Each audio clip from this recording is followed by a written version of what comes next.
masih relatif stabil. Kita lihat SBN kita masih mengalami posisi yang membaik.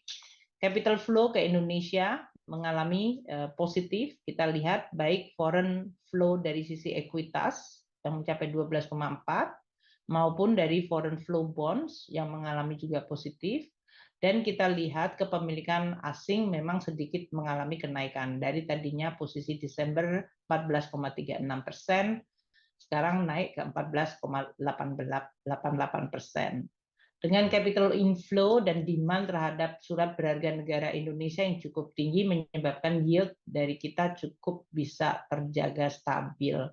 Ini yang menjadi salah satu hal yang terus perlu kita jaga, karena memang volatilitas di sektor keuangan bisa mengubah sentimen dan juga kemudian menimbulkan dampak real dari sisi keuangannya sendiri.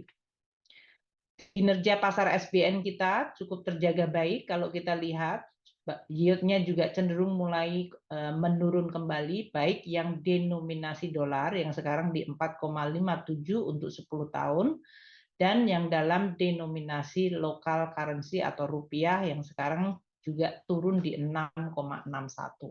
Ini tren yang sangat kita syukuri dan kita jaga, karena ini adalah salah satu tren yang kita ingin terus. Bayangkan tadi pada saat suku bunga di Amerika sudah pada level di atas 5%. Tapi yield kita untuk yang dolar justru mengalami penurunan di 4,57 dan SBN 10 tahun kita yang local currency juga mengalami penurunan di 6,61. Ini sesuatu prestasi yang sangat baik. Yield spread kita terhadap Amerika Serikat juga tetap terjaga ketat di 300 basis point, 312. Dalam hal ini comparable dengan Filipina dan India, meskipun posisi kita relatif agak baik dibandingkan India.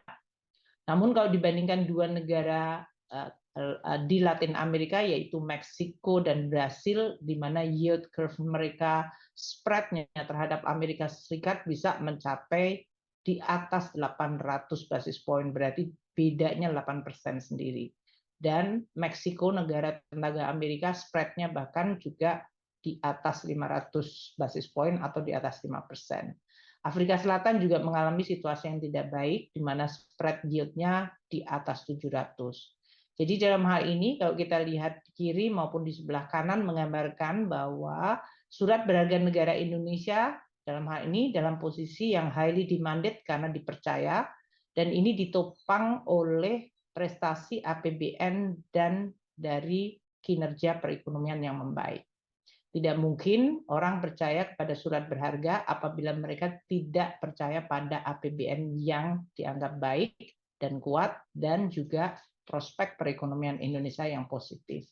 Ini adalah hal yang menjadi salah satu yang harus kita jaga terus, prospek dan stabilitas baik dalam perekonomian maupun APBN kita, karena akan sangat mempengaruhi keseluruhan kinerja perekonomian.